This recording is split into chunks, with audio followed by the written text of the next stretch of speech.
Aïe aïe à la communauté, nouveau concept, je vous l'avais promis, une fois par mois, on va décrypter de façon juridique l'actualité et cette fois, on va parler football. C'est quoi la Super League? Mais avant même de répondre à cette question, faisons un bond dans le passé. En 1904, la FIFA a été créée. La FIFA, c'est quoi? C'est l'Organisation mondiale du football, présidée par Infantino. Et pour diriger le football de plus près, pour chaque continent, elle a créé des confédérations internationales. Donc on a l'AFC en Asie, la CAF en Afrique, et ainsi de suite pour chaque continent. Et pour l'Europe, on a l'UEFA, l'Union des associations européennes du football, créée en 1954, présidée par Ceferin.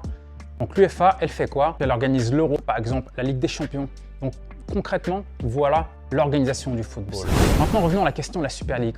En avril 2021, on a 12 grands clubs européens qui ont décidé de se réunir et d'initier ce projet de Super League. Mais face à ça, les supporters anglais n'ont pas accepté que les propriétaires décident, eux, d'organiser une compétition entre eux parce qu'ils estiment que le football est populaire, mais également les instances qui se disent que non, nous on a le monopole, c'est pas possible qu'on crée une Super League.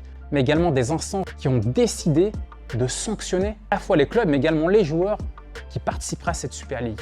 Face à ça, il y a eu pas mal de clubs qui sont désistés, mais on a quand même le Barça, le Real de Madrid, mais également le Juventus qui sont restés, qui eux ont commencé une guerre juridique. Et en décembre 2023, on a une décision de la Cour de justice de l'Union européenne, la CJE. Elle a la mission, a garanti que les pays et les institutions européennes respectent la législation européenne, mais elle veille aussi à ce que cette législation soit interprétée et appliquée de la même manière dans tous les pays de l'Union européenne.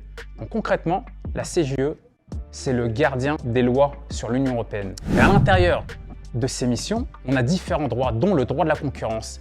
Et dans cette guerre juridique, on avait un problème, c'était le monopole du football européen. Et dans ce monopole du football européen, on a ce qu'on appelle le droit de la concurrence pour toutes les entreprises européennes. Dans le droit de la concurrence, on a 3 critères. Premier critère, une position dominante sur un marché.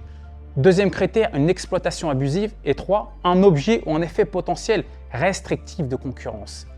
Et récemment, la CJE, elle a décidé que la FIFA, en l'occurrence l'UEFA, n'avait pas le droit d'avoir le monopole sur le football européen. Elle laissait une porte ouverte sur cette Super League, sans pour autant dire que la Super League est autorisée. Mais aujourd'hui, on est dans l'interrogation de se dire, est-ce qu'il va y avoir une NBA du football dans les années à venir ou pas? Alors vous êtes pour ou contre cette Super League?